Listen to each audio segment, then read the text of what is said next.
Kelahiran Pancasila. Seperti setiap keluarga perlu punya rumah, maka setiap bangsa juga perlu punya negara termasuk bangsa Indonesia.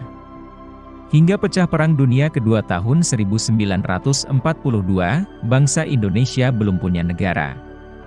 Indonesia saat itu masih dijajah Jepang. Dalam penjajahan tersebut, bangsa Indonesia sangat menderita. Hasil panen diambil paksa. Para pemuda dijadikan romusha, pekerja paksa yang terus disiksa. Gadis-gadis diculik, dijadikan jugun ianfu atau wanita penghibur tentara Jepang. Maka pasukan pembela tanah air, PETA, di bawah pimpinan Supriyadi pun memberontak terhadap Jepang. Para tokoh nasional juga makin gigih berusaha agar Indonesia segera merdeka. Usaha itu tidak sia-sia. Bangsa Indonesia patut bersyukur karena Tuhan Yang Maha Esa mengabulkan doa dan usaha tersebut. Kesempatan Indonesia untuk merdeka menjadi terbuka karena kekuatan Jepang sebagai penjajah mulai lemah.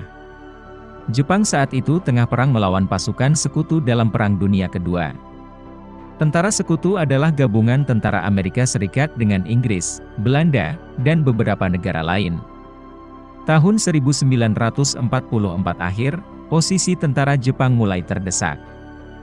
Jepang lalu berusaha merangkul bangsa Indonesia agar terus mendukung Jepang.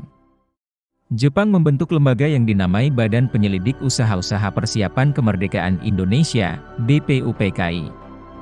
Tugas lembaga ini adalah membuat rencana atau menyiapkan segala hal yang diperlukan untuk menjadikan Indonesia merdeka. Beberapa waktu kemudian, BPUPKI inilah lembaga yang menjadi tempat kelahiran Pancasila. 1. Merancang dasar negara.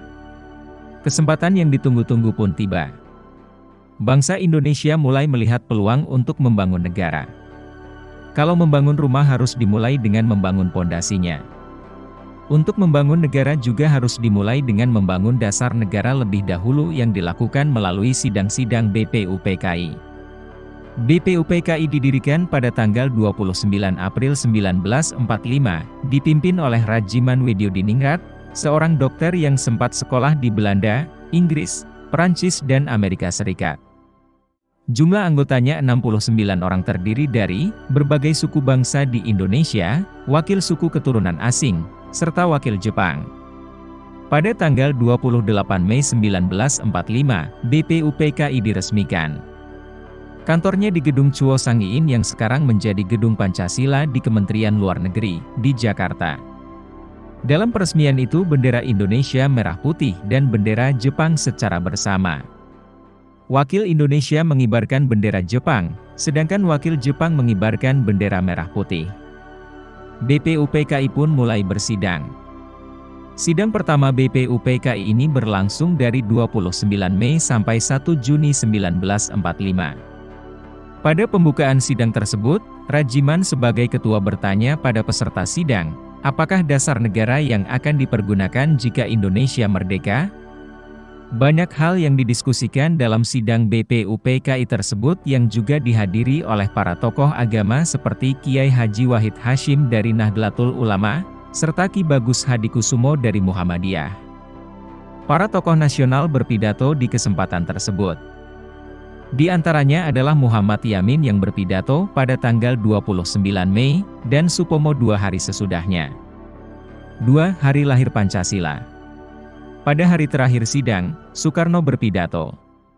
Saat itu Soekarno berusia 44 tahun, dan sudah menjadi tokoh nasional yang terkenal setelah berulang kali dipenjara dan diasingkan oleh Belanda sebagai penjajah.